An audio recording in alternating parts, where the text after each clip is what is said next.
కేవలాత్మా దేహో నాస్తి కదాచన అస్తి నాస్తి కో వేద నిర్ణయో నాస్తి సర్వదా. భక్తి శ్రద్ధలతో అనుకొండ ప్రాంతం నుంచి మరి వారి యొక్క తల్లిదండ్రుల నుంచి కూడా డాక్టర్ కోన దయానంద స్వామి వారు ఈ యొక్క దీక్షితీయ సాంప్రదాయంలో అనేక గ్రంథ పరిశోధన చేసి కూలంకషంగా ఈ దీక్షితీయ సాంప్రదాయానికి మిగతా మత గ్రంథాలలో ఉన్నటువంటి కొన్ని ఆంతర్యాన్ని చాలా టూకీగా సరళతరంగా మరి తెలియజేస్తూ ఈ యొక్క మన యొక్క సాంప్రదాయ ఔన్నత్యాన్ని కూడా ఎందుకు గొప్పది అనేటువంటి విధానంలో మరి మనందరికీ కూడా భ్రాంతిరహితం చేసేటువంటి ఒక మార్గనిర్దేశకులు. అందువల్ల అందరూ కూడా భక్తి శ్రద్ధలతో ఈ సభని కూడా దిగ్విజయం చేయాలని 5 గంటలకి ఈ సభను ముగిస్తాము. 5 గంటలకి సన్మానాలు, 5:30కి మంగళహారతితో మనం ముగించుకుందాం. ఎందుకంటే నిన్నటి నుంచి కూడా మరి అలసట చెందాం కాబట్టి. జై జై సద్గురు ప్రభుస్వాముల వారికి. మనం ఈ రోజు ఈ సిద్ధాంతానికి ఆది పురుషుడని చెప్తాం, కానీ ఇది సనాతనము అని ఇంకొక పదం కూడా వాడతాం. సనాతనము అంటే మొదటిది అని అర్థం, దానికన్నా ఇంకొకటి ముందు లేదని. మన భారతీయ సంస్కృతి ప్రకారం సనాతనమైంది ఏంటి అంటే అది వేదమే. వేదము 2 భాగాలుగా ఉన్నది. అదే సర్వమతాలకు 2 భాగాలుగా కనబడతా ఉంటుంది. ప్రపంచంలో ఉన్నాయి 2 మతాలు, ఒకటి కర్మ మార్గం, ఒకటి జ్ఞాన మార్గం. కర్మ మార్గం అంతా కూడా మనకు కర్మల వల్ల మనిషి ఉన్నత స్థితికి పోగలుగుతాడు, దాన ధర్మాలు చేసుకుంటే ఇతర లోకాలకు పొందేటువంటి అవకాశం లేదని చెప్పే శాస్త్రానికి కర్మ మార్గం అంటారు. మతాలన్నీ కూడా ఈ కర్మ మార్గంలోనే ఉన్నాయి. ప్రపంచంలో అత్యధిక శాతం వ్యాపించిన మతాలు కూడా అందులోనే ఉన్నాయి. వాళ్ళందరికీ కూడా మానవుడు జీవించి ఉండగానే ముక్తి అనేది ఉన్నది ఈ కర్మ మార్గంలో. వాళ్ళందరికీ చనిపోయిన తర్వాతనే ఉంటది. అది పెద్ద మతాల దగ్గర నుంచి మొదలుపెట్టి అన్ని కూడా అంతే. ఎట్లా అంటే ఇక్కడ ఈ లోకంలో వాళ్ళు పుణ్యం కనుక చేసుకున్నట్టయితే ఆ పుణ్యాన్ని అనుసరించి ఆయా పరలోకంలో కానీ ఇంకా ఏ లోకాలైతే ఆ దేవతలు నివసించే లోకాలు ఉన్నాయో ఆ లోకాలన్నింటిలో వాళ్ళకి ఆ పుణ్యగతుల ఆ పుణ్యం వల్ల కలిగేటువంటి కదలికల వల్ల ఆయా లోకాలు పొందుతారు.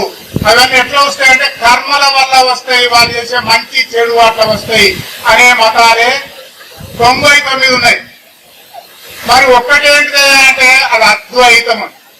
ఈ అద్వైతం ఒకటే జ్ఞాన మార్గంగా మనిషి జీవించి ఉండగానే ముక్తిని పొందవచ్చు అని చెప్పినటువంటి మార్గం.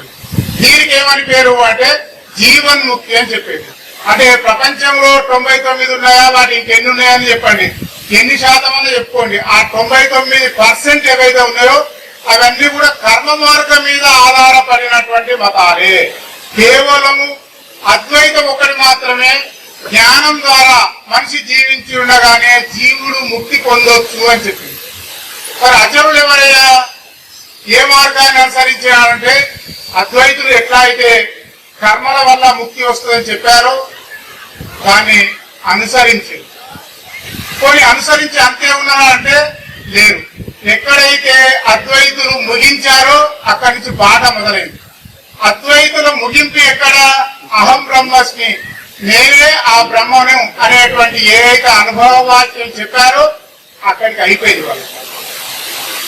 ఈ బ్రహ్మేవాహమస్మి అని ఎక్కడైతే వాళ్ళు చెప్పారో మన వాళ్ళు దాన్ని రహితం చేస్తూ మన బాధని అక్కడి నుంచి మొదలు పెట్టారు.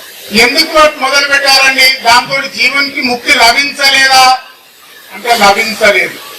అహం బ్రహ్మస్మి అని చెప్పినప్పుడు నేను బ్రహ్మను అవుతాను అంటే ఆ అనుభవం నీకు కలిగి ఉంటే నీకు ముక్తి అని అద్వైతం చెప్పింది. దానికే మోక్షం అని చెప్పింది. నేను అన్నప్పుడు ఏమైంది, వ్యక్తిగా నాలో ఉన్నటువంటి తెలివి నేను అనుకున్నా. నేను అనుకున్నప్పుడు ఉపదేశం ద్వారా ఏమైంది, ఆ బ్రహ్మమే నేను అని అనుకున్నా. అంటే అందరిలో ఉన్నటువంటి తెలివి రూపమైనటువంటి నేను అనుకున్నా. అప్పుడు నాది వ్యక్తిగతమైన తెలివి కాదు, అఖండంగా అన్ని జీవులలో ఉన్నటువంటి తెలివి రూపాన్ని నేను అనుకుంటే ముక్తి అని చెప్పింది. మరి సృష్టి ఎక్కడి నుంచి వచ్చింది? ఆ తెలివి రూపమే ఏదైతే ఆలోచించిందో అదే సృష్టిగా కావించబడ్డది. సృష్టికి మూలమే ఆ తెలివి, ఆ ఎరుక, ఆ బ్రహ్మం. కాబట్టి ఏది జన్మరహితం అవుతుంది అంటే ఏ వస్తువు అయితే సృష్టి కారణానికి కారణమైందో ఆ సృష్టి కారణమైన వస్తువు నేను అనుకుంటే జన్మరహితం అనే మాటకు అర్థమే లేదు. దీన్ని గ్రహించిన దీక్షితుల వారు వేదము అంటే ఉపనిషత్తు ఏదైతే ఉందో ఈ మార్గాన్ని చెప్పలేదు. మానవులకు కావలసినటువంటి విజ్ఞానాన్ని అంతా కూడా మనకు ఉపనిషత్తులు అందించినాయి, కానీ అవి రహస్యంగా ఉన్నాయి. ఉపనిషత్తులకు ఇంకొక పేరు ఏంటి అంటే రహస్య పుస్తకాలు అని, రహస్యాలు అని పేరు. అంటే ఆ సంహిత, ఆ బ్రాహ్మణం, ఆ అరణ్యకం ఉపనిషత్తు. ఈ అరణ్యకం దగ్గర నుంచి ఏమైతే అంటే రహస్యాలు అనే పేరు దొరుకుతుంది. ఎందుకు రహస్యాలు అనేవి అంటే సామాన్య జనాలలో వీటికి సంబంధించినటువంటి స్త్రీల ముందు గాని పిల్లల ముందు గాని ఈ రహస్యాలు మాట్లాడుకోకూడదు. ఒక వ్యక్తి అశ్వమేధ యాగం చేస్తే పిల్లలు పుడతారు అని చెప్పిండు అనుకోండి, అశ్వమేధం యాగం చేస్తే పిల్లలు ఎట్లా పుడతారు అనే సందేహం వచ్చింది అనుకోండి, అది ఎక్కడ చర్చించాలి? సమాజంలో పిల్లల ముందు, స్త్రీల ముందు, ఇతర వ్యక్తుల ముందు, దానికి పరిజ్ఞానం లేని వాళ్ళ ముందు చర్చించకూడదు. అది ఎక్కడ చర్చించాలి అంటే అది ఆ అరణ్యాలలో అది చర్చ జరిగింది. ఆ అరణ్యాలలో జరిగిన చర్చలే ఒక జ్ఞానంగా ఎదిగి ఉపనిషత్తులుగా మారింది. ఈ ఉపనిషత్తు అనగానే గురువు శిష్యుడు అనే పేరు వాటిలో ఉండుంటది. ఈ చదల్లి అనే ధాతువుకి ఏంటంటే గతి నిర్దేశు అంటే స్థా అనేటువంటి ఏదైతే ఉందో షత్ అనేది ఉందో ఆ దానికి 2 ఉపసర్గలు ఉన్నాయి. ఉపసర్గలు చాలా గమ్మతిగా ఉంటాయండి. ఒక ఉపసర్గలు 2 ఉపసర్గలు మనకు భాషలో 22 ఉపసర్గాలు ఉంటాయి. ఈ 22 ఉపసర్గాలలో ఈ నీ అనేది కానీ బి అనేది కానీ చాలా గమ్మతిగా వస్తుంది. ఉప అంటే సమీపంగా అని తెలుసు, నీ అంటే డౌన్ అని.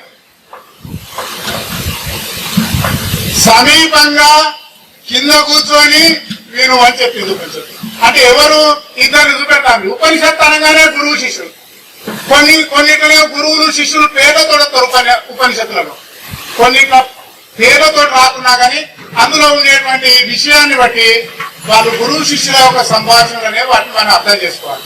ఈ గురు శిష్యుల సంభాషణ ఏదైతే ఉందో దాన్ని అర్థం చేసుకున్నటువంటి దీక్షల వారు మానవుని యొక్క పురుషార్థం, సాధించదగినటువంటి పురుషార్థం, ధర్మ అర్థ కామాలనేటువంటి ఏవైతే ఉందో త్రివర్గం అనేటువంటి దేహ సంబంధమైనటువంటి, దేహానికి సంబంధించినటువంటి నువ్వు ధర్మాన్ని, అర్థాన్ని, కామాన్ని చెప్తే ఈ శరీరం పోయినప్పుడు ఇక్కడనే పోతాయి. కానీ మోక్ష పురుషార్థం అనేది ఆత్మకు సంబంధించింది. దాన్ని సాధించడానికే మానవులుగా మనం పుట్టినాం. దాన్ని మనం సాధించాలంటే ఏం చేయాలి అంటే ఆ ఆత్మ లక్షణాలు ఏదైతే జన్మాంతరాల పోతాందో దానికి కావాల్సిన విజ్ఞానం నేర్పాలి. ఎస్కేప్ అయ్యేది ఈ బాడీ నుంచి అదే, డిపోర్ట్ అయ్యేది అదే, ట్రాన్స్మైగ్రేట్ అయ్యేది, మళ్ళీ రీక్రియేట్ అయ్యేది కూడా అదే. కాబట్టి ఇప్పుడు విజ్ఞానం అంతా దేనికి నేర్పాలి?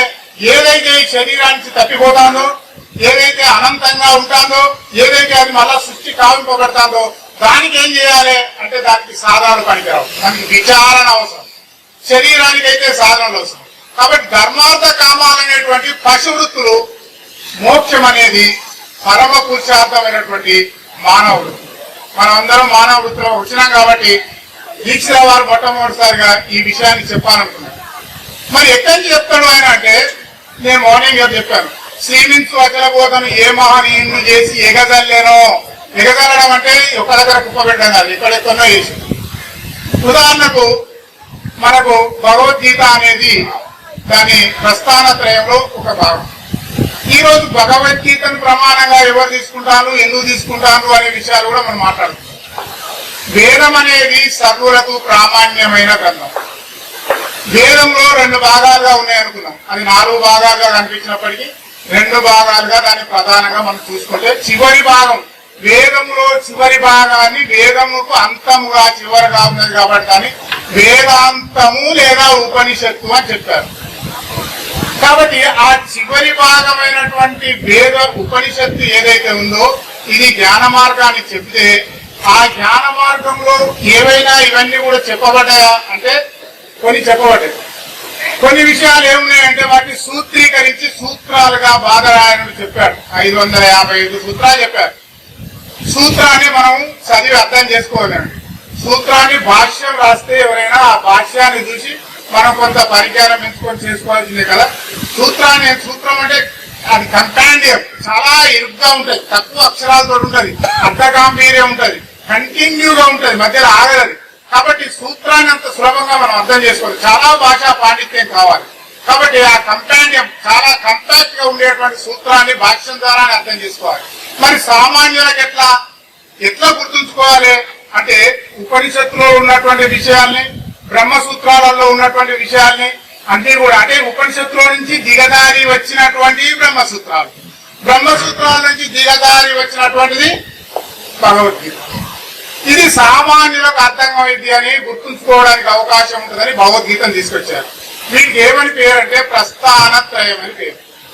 అంటే మనం సాధించదగినటువంటి ఏ స్థానం అయితే ఉన్నదో ఆ మోక్షానికి ఇవి ఆయతనాలుగా ఉన్నాయి. కాబట్టి ఈ ప్రస్థానత్రయంలో ఉన్నటువంటి మరణ స్థానంలో ఉన్నటువంటిది ఎక్కడ చెప్పబడ్డది అంటే పురాణంలో చెప్పబడ్డది.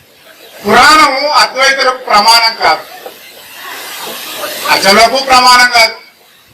ఎందుకంటే పురాణ విద్య అనేది అది పాతది కొత్తగా చెప్పడం అనే పురాణవ ఇది పురాణ అని దానికి నిర్వచనం. అది పాతదే కానీ కొత్తగా చెప్పబడుతుంది. ఎందుకంటే సామాన్య జనులకు అది అర్థం కాదు కాబట్టి లోతైన విషయాల్ని చాలా సులభతరంగా కథల్లాగా అల్లి విషయాల్ని మరుగుపరిచి చెప్తే దాన్ని పురాణం అని చెప్తారు. అందులో వంశ చరిత్రలు రకరకాలుగా ఉంటాయి. కాబట్టి అది ప్రామాణ్యంగా వీళ్ళు ఒప్పుకోలేదు, అద్వైతులు ఒప్పుకోలేదు, మనకు కూడా అది ప్రామాణ్యం కాదు. కానీ జనబాహుల్యంలోకి వచ్చే వరకు పురాణాన్ని, అందులో చెప్పినటువంటి నీతుల్ని మన బోధన ద్వారా కూడా ప్రజలకు చెప్పాలి. కాబట్టి కొంతవరకు వాటిని అందులో ఉండేటువంటి నీతి ప్రజలకు చెప్పడానికి వరకు అద్వైతులు గాని అచరులు గాని దాన్ని పాటించడం జరిగింది. అప్పుడు మరి ఎక్కడి నుంచి వచ్చినాయి ఇవంటే ఈ భగవద్గీతలో చాలా మంది ఏం చెప్తారంటే భగవద్గీతలో కూడా అచలం గురించి చెప్పింది కదా అండి అని చెప్తారు. అచలం అనే శబ్దం 3 దిక్కుల వాడినే ఎక్కడ కూడా అది సరి అయినటువంటి నిర్వచనం చెప్పలేదు. ఆత్మకు నిర్వచనం చెప్పింది. నజాయతే మియతేవా కదాచిత్ నాయం భూత్వా భవితావాన భూయ. ఇక్కడ దాకా అచలానికి చెప్పినట్టే అనిపిస్తారు. కానీ తర్వాత చెప్తే అదంతా కూడా ఎట్లా ఉంటుందంటే ఈ శరీరాలు నశించినది నశించదని చెప్తారు. శరీరాలు సడన్ గా శరీరాలు వచ్చి ఊరిపడతాయి. ఎందుకు ఈ శరీరాలు వచ్చినాయండి అని అంటే అది శరీరం మన కనుక కందార్థాల కనుక ఇట్లా ఏమని చెప్పిండ్రా అంటే పుట్టుడ గిట్టుడ లేక అనే కందార్థం ఉంటుంది. 2 వస్తువులు చెప్తాడు అదే కందార్థంలో. పుట్టుడ గిట్టుడ లేకను పుట్టే గిట్టేటి యొక్క ఎరుక పోడి పెరగకండి చట్టు వలె కదలకుండాను బట్ట బయలు ఇట్టి తిరిగి భావింపగలను అని చెప్పి ఎరుక లేక సేవించగలరు. ఇప్పటిదాకా చెప్పిన వస్తువు ఒకటి, సడన్ గా ఏం చెప్పిండు ఎరుక లేక సేవించగలరు అని చెప్పారు. అందుకొరకు ఈ పదంతో రాగానే ఓహో ఇప్పుడు మనమంటూ ఒకరు ఉన్నాం, ఈ తెలివి ద్వారా మనం తెలియదగింది ఒకటి ఉన్నదని తెలుస్తుంది. ఇదే విషయాన్ని ఉత్తర గీతలో జ్ఞానేన జ్ఞేయమాలోచ్యం పశ్చాత్ జ్ఞానం పరిచయం. పశ్చాత్ అంటే మనం ఈ ఫోన్ల తర్వాత చేయాలన్నప్పుడు పశ్చాత్ ట్రైకరే అంటే తరువాత అని. అంటే జ్ఞానానికి జ్ఞేయమేమున్నది అంటే జ్ఞానానికి జ్ఞేయమేమున్నది అనేది రహస్యం. తర్వాత పశ్చాత్ జ్ఞానం పరిత్యది అంటే ఆ తర్వాత ఏం చేయాలి, నువ్వు ఆ జ్ఞానాన్ని కూడా వదిలిపెట్టాలి. ఎందుకు వదిలిపెట్టాలి అక్కడ ఏం చెప్పలేదు. ఇది రహస్యం. ఇది గురువు దగ్గర మనం కూర్చొని నేర్చుకోవాలి.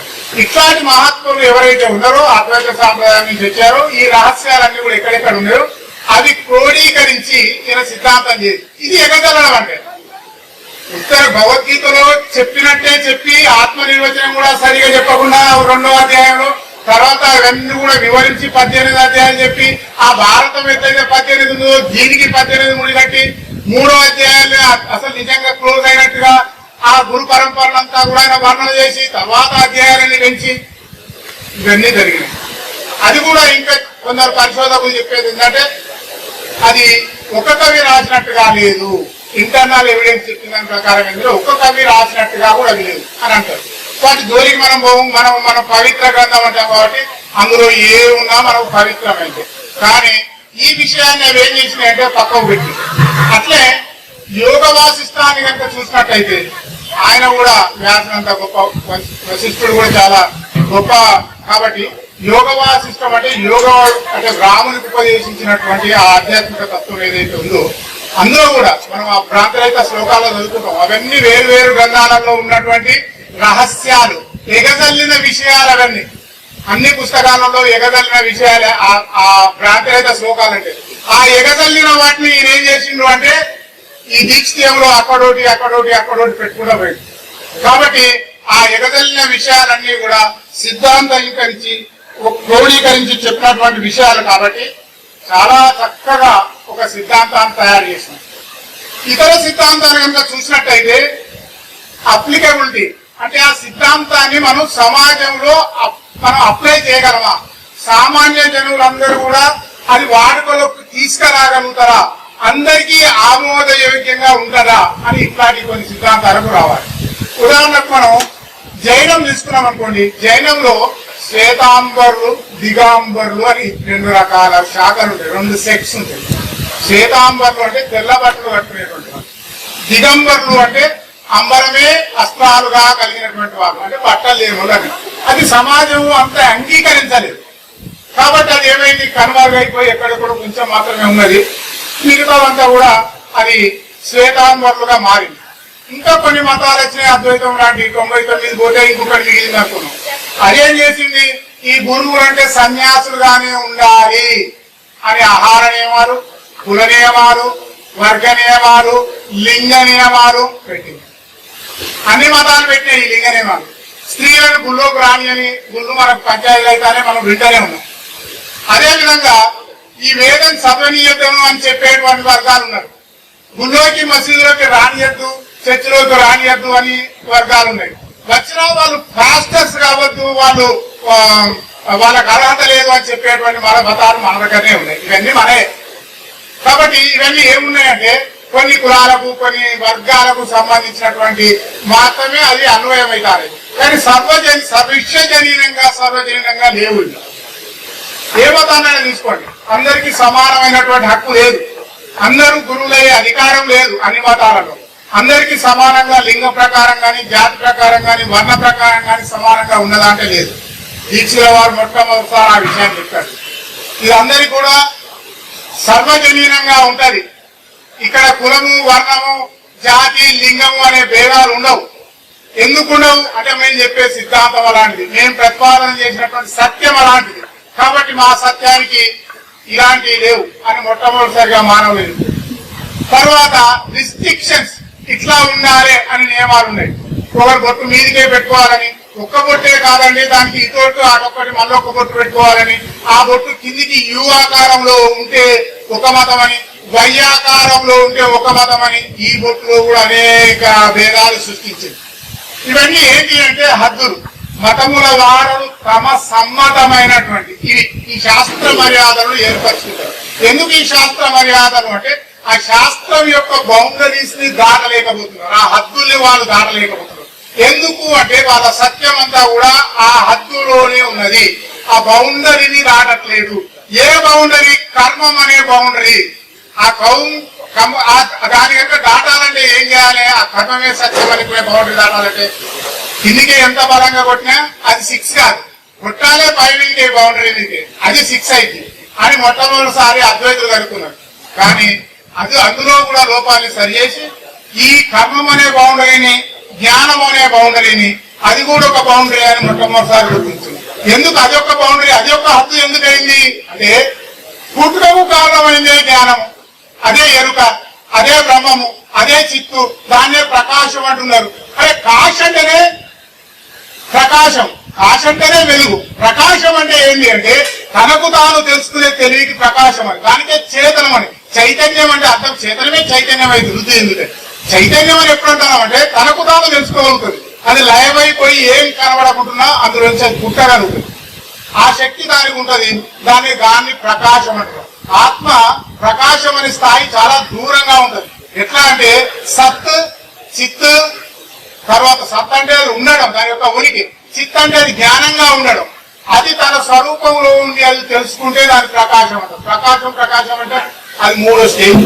కాబట్టి ఇంత గొప్పనైనటువంటి విషయాన్ని ఆయన మొట్టమొదట ఆవిష్కరింపజేసి మనందరికీ మన సాంప్రదాయ గురువుల ద్వారా ఈ రోజు మనకు అందించిండ్రు. అందుకొరకే మనం వాళ్ళకు ఎంతో రుణపడి ఉన్నాము. ఆ రుణాన్ని తీసుకోవడానికే ఈ పూజలు ఇవన్నీ. మన యొక్క విచారణ అంతా కూడా ఇట్లే ఉంటుంది. ఈ విచారణే సరి అయినటువంటి మార్గం. దీని కొరకు దీన్ని తీసుకొని మళ్ళీ మనకు చెప్పడానికి కొరకు భాగవత కృష్ణ కందార్థాలు చెప్పారు. కానీ నాకు తెలిసి ఒక దాదాపు ఒక 20 కందార్థాలు అసంబద్ధంగా ఉంటాయి, పొసగవు ఒక 20.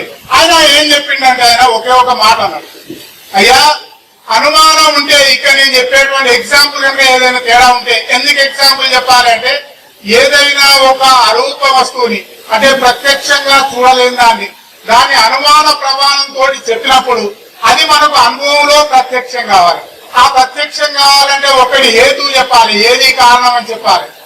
ఏది కారణమో చెప్పిన తర్వాత హేతు ఎప్పుడైతే చెప్పినామో దానికి దృష్టాంతం చెప్పాలి. కాబట్టి ఈయన హేతు చెప్పింది సృష్టికి కారణమైనటువంటి వస్తువు ఏది కానీ దానికి దృష్టాంతం చెప్పిండు కదా, చాలా స్పష్టంగా చెప్పిండు. మీరు ఇవన్నీ కూడా చాలా చదువుకున్నట్టయితే మీరు పెద్ద ద్వారా విన్నారు కాబట్టి మీకు ఇవన్నీ తెలిసినవి. ఇప్పుడు నాకేంటంటే ఇది నాకు పరీక్ష కాబట్టి ఇవన్నీ మీద తెలుసుకోవాలి. ఎందుకంటే పరీక్షలో ఎట్లయితే ఎగ్జామినర్స్ ఎట్లయితే కూకొని ముందర ఊపుకుంటారో అట్లా ఊపుకున్నాడు మా సార్. కాబట్టి మార్కులు ఎట్లాగా 100కు 100 అయ్యారని నాకు తెలుసు, కానీ పాస్ మార్కులు నాకు రావాలి కదా. పాస్ కాకపోతే మన పక్క తరగతి పోలేదు నేను. అందుకొరకు మీతో ఇవన్నీ వివరిస్తా ఉన్నా. ఎందుకంటే చాలా విషయాలు మనం మాట్లాడుకోవాల్సి ఉంటుంది. ఈ సభలో ఎంతో మంది మేధావులు ఉన్నారు, దానికి అనుకూలంగా మాట్లాడతారు. అయితే ఆగామి కథ ఎట్లన బాగా వివరించు శివుల పండుగ కాగా ఆగమ నిగమోపనిషత్ సాగర మదితార్థమవల సాంగోపాంగంగా అని కృష్ణప్రభు ఒక వర్డ్ చెప్పు.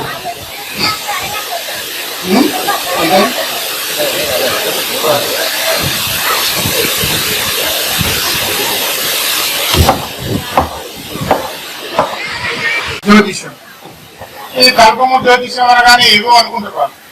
కల్పము అంటే ఏంటంటే పూజా విధానానికి కల్పం అని పేరు. మీకు గురువ్రత కల్పము అని మనకు పుస్తకం దొరుకుతుంది.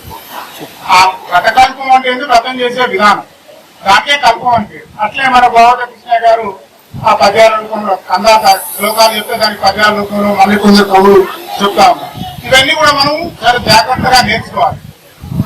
ఎందుకంటే నేనైతే మా పెద్దలు నుంచి నేను నేర్చుకున్నటువంటిది ఏంటంటే మా నాన్నగారే కావచ్చు, మా నాన్నగారి సోదరులు కావచ్చు, ఇప్పుడు నేను ఎవరి దగ్గర నుంచి తిరిగి నేర్చుకుంటానో వాళ్ళు కావచ్చు, వాళ్ళందరూ కూడా పెద్దలకి వాళ్ళు చెప్పింది ఏంటంటే మొదట శిక్ష అనేది చక్కగా ఉండాలి అని చెప్పారు. శిక్ష అంటే ఏంటంటే శబ్దోచ్చారణ సరిగా ఉండాలి. ఇప్పుడు రామ సకృత్ కాదతి అని సంస్కృతంలో ఒక వాక్యం. సకృత్ అంటే ఒక్కసారి, రామ అంటే రాముడు, కాదతి అంటే తింటాడు అని థర్డ్ పర్సన్ చెప్పింది. దాన్ని రామ సకృత్ కాదతి అని కనుక వచ్చి మనకు మాట్లాడామనుకోండి, శకృత్ అంటే ఏంటంటే అశుద్ధము అని అర్థం. రాముడు ఒక్కసారి తింటున్నాడు అనే మాటని సకృత్ పోయి శకృత్ అని అన్నాం అనుకోండి, ఏమైతే విరుద్ధమైన భావం.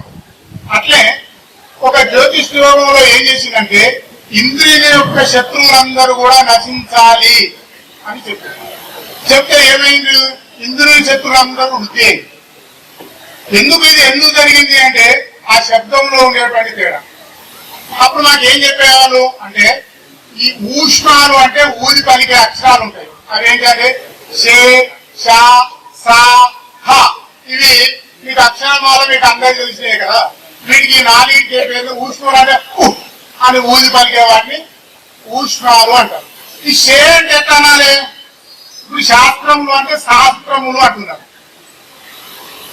శంక అంటే చంక అంటున్నారు, శాంతి అంటే శాంతి అంటున్నారు, విషయము అంటే విషయము అంటున్నారు. ఈ పదాలని పాట ఏమంటారంటే నేను పూర్తి చెప్తాను, కానీ దానికి ఒక టెక్నిక్ ఉన్నది. ష అంటే శంకరుని ష అన్నప్పుడు ఏమైతే ఉదాత్తం ష ష ష. ఇంకోటి ఏముంటది, కాలు గుంజేష ష ష ష. మరి సా అంటే ఏమనాలి, స స స అనాలి. ఈ మూడింటికి తేడా తెలియకపోతే ఇప్పుడు పైకి అన్నప్పుడు దాన్ని ఉదాత్తం అంటారు, కిందికంటే దాన్ని అనుదాత్తం అంటారు, స్ట్రేట్ గా అంటే దాన్ని స్వరితము అంటారు. ఈ 3 వేదానికి చాలా ప్రామాణికమైనటువంటి శబ్దాలు. మీరు ఏ తైత్రీయోపనిషత్తులో చూస్తే నీర గీత కింద గీత కనబడుతుంది. నీర గీత ఉంటే అది ఉదాత్తమని, కింద గీత ఉంటే అది అనుదాత్తమని, గీత లేకుంటే అది స్వరితమని గుర్తించుకోవాలి. ఈ శబ్దాలు అని మీరు గుర్తుంచుకుంటే చాలు. ఎందుకంటే చాలా మంది ఎట్లా అన్నారు, మీరు అన్నదాని కొరకు కాదు, నేను ఇక్కడికి వచ్చినందుకు, ఇది నాకు పెద్దలు చెప్పినందుకు వాళ్ళని యాడ్ చేసుకోవడానికి నేను ముందు చెప్పాను చెప్తాను. అది కాబట్టి దయచేసి అందరు కూడా, నేను చాలా మంది ఉన్నారు పెద్దలు మాట్లాడారు, వాళ్ళు మాట్లాడినాక మధ్యలో నేను కూడా వచ్చి మాట్లాడతాను. ఎందుకంటే నన్ను మర్చిపోతారేమో అధ్యక్షుడిగా ఇక్కడ ఉన్నాను, మధ్యలో కూడా నేను కూడా లేచి మాట్లాడతాను. నేను మిమ్మల్ని అందరినీ ఏమి సావధాన చిత్తులై వినండి, మీరు శ్రద్ధగా వినండి, మీరు అల్లరి చేయకండి, మీ పిల్లల్ని మీరు దగ్గర పెట్టుకొని ఉండండి అని నేను చెప్పాను. ఎందుకంటే విజ్ఞమైనటువంటి వాళ్ళు వేత్తలు. మీరు వేత్త శబ్దానికి అర్థం ఏంటంటే వ్యాపారవేత్త అంటారు కదా. అంటే వేత్త అంటే వ్యాపారాన్ని ఎరిగినవాడు. అట్లే మీరు జ్ఞానం యొక్క స్వభావాన్ని ఎరిగినటువంటి వాళ్ళు. నేను మీకు చెప్పేది ఏం లేదు. కాబట్టి అందరూ కూడా ఇప్పుడు మాట్లాడతారు, వాళ్ళందరూ కూడా మీరు సహకరించి వినాలని కోరుతా ఉన్నాను. ఇప్పుడు ఉపాధ్యక్ష స్థానంలో ఉన్నటువంటి విచారానంద